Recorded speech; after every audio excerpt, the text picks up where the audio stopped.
Hello, first graders. I'm glad you came for another read aloud. Today we are reading a Vera Williams book, which we have read before. This one is Music for Everyone. And we already know a lot about Rosa and her family. This is a Rosa and her family book. Think about all you know about Rosa and her family so far. And as we read, I want you to think about what are some of the ways that Rosa and her family are similar to you and your family.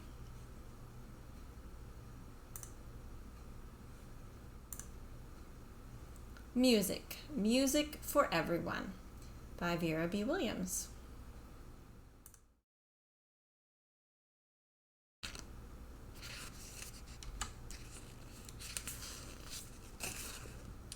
Our big chair often sits in our living room, empty now.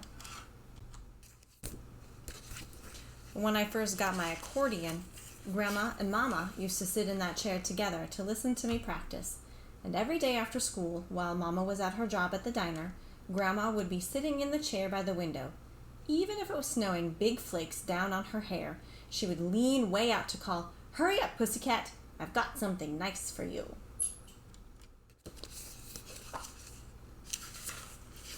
But now Grandma is sick. She has to stay upstairs in the big bed in Aunt Ida and Uncle Sandy's extra room. Mama and Aunt Ida and Uncle Sandy and I take turns taking care of her. When I come home from school, I run right upstairs to ask Grandma if she wants anything. I carry up the soup Mama has left for her.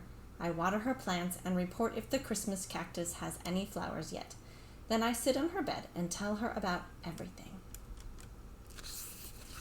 Grandma likes it when my friends Leora, Jenny, and May come home with me because we play music for her. Leora plays the drums, May plays the flute, Jenny plays fiddle, and I play my accordion. One time we played a dance for Grandma that we learned in the music club at school. Grandma clapped until it made her too tired. She told us it was like the music in the village where she lived when she was a girl. It made her want to dance right down in the street. We had to keep her from trying to hop out of bed to go to the kitchen to fix us a treat. Leora and Jenny and May and I left Grandma to rest and went down to get our own treat. We squeezed together into our big chair to eat it. "It feels sad down here without your Grandma," Leora said. "Even your big money jar up there looks sad and empty.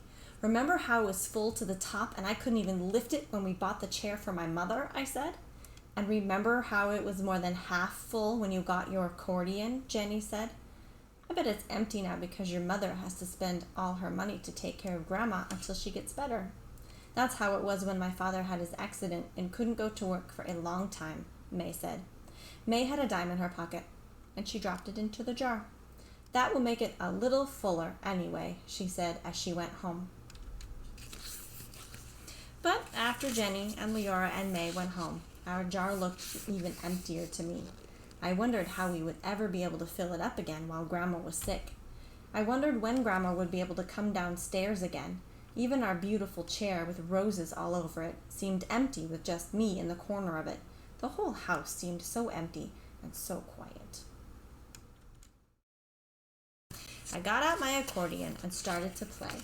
The notes sounded beautiful in the empty room. One song that is an old tune sounded so pretty I played it over and over. I remembered what my mother had told me about my other grandma and how she used to play the accordion. Even when she was a girl, not much bigger than I, she would get up and play at a party or a wedding so the company could dance and sing. Then people would stamp their feet and yell, "More, more!" When they went home, they would leave money on the table for her.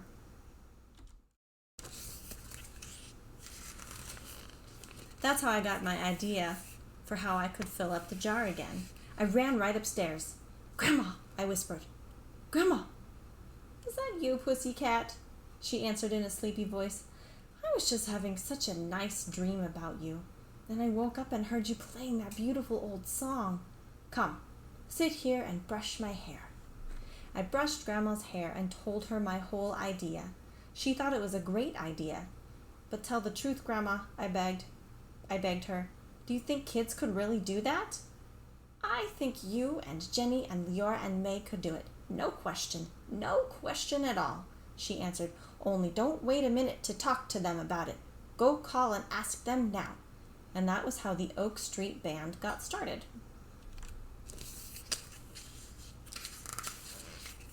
Our music teachers helped us pick out pieces we could all play together. Aunt Ida, who plays guitar, helped us practice. We practiced on our back porch.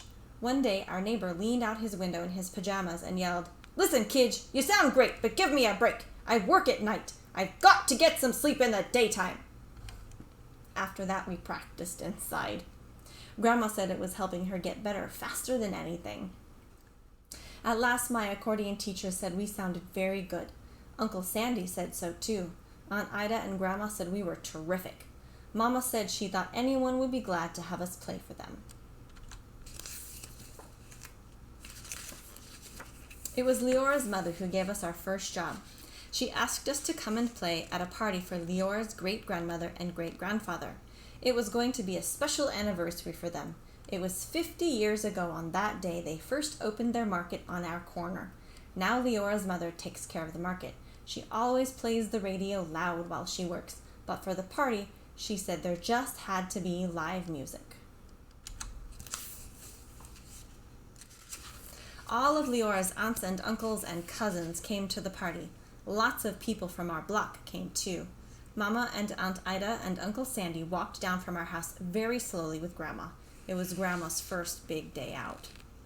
There was a long table in the backyard, made from little tables all pushed together.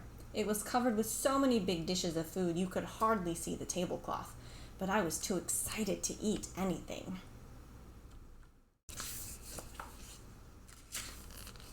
Leora and Jenny and May and I waited over by the rose bush. Each of us had her instrument all ready, but everyone else went on eating and talking and eating some more. We didn't see how they would ever get around to listening to us, and we didn't see how we could be brave enough to begin. At last, Leora's mother pulled us right up in front of everybody. She banged on a pitcher with a spoon to get attention. Then she introduced each one of us. "And now we're going to have music," she said. "Music and dancing for everyone." It was quiet as school assembly. Every single person there was looking right at Leora and Jenny and May and me. But we just stood there and stared right back.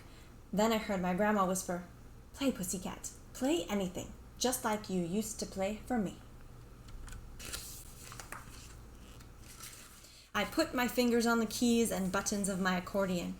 Jenny tucked her fiddle under her chin. May put her flute to her mouth. Leora held up her drums. And after that, we played and played.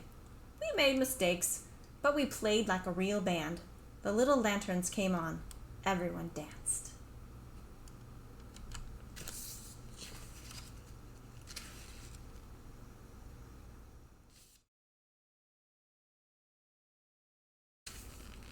Mama and Aunt Ida and Uncle Sandy smiled at us every time they danced by. Grandma kept nodding her head and tapping with the cane she uses now. Leora and Jenny and May and I forgot about being scared. We loved the sound of the Oak Street Band, and afterward, everybody clapped and shouted. Leora's great-grandfather and great-grandmother thanked us. They said we had made their party something they would always remember. Leora's father piled up plates of food for us. My mama arranged for Leora, Jenny, and May to stay over at our house, and when we finally all went out the gate together late at night, Leora's mother tucked an envelope with our money into Leora's pocket. As soon as we got home, we piled into my bed to divide the money. We made 4 equal shares. Leora said she was going to save up for a bigger drum. May wasn't sure what she would do with her share. Jenny fell asleep before she could tell us. But I couldn't even lie down until I climbed up and put mine right into our big jar on the shelf near our chair.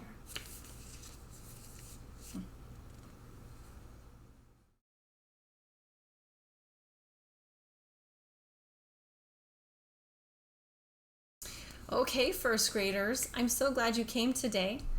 What I would like you to do now is go to the seesaw activity and look at the full page illustration of the people dancing. That's the first one with the stars behind it.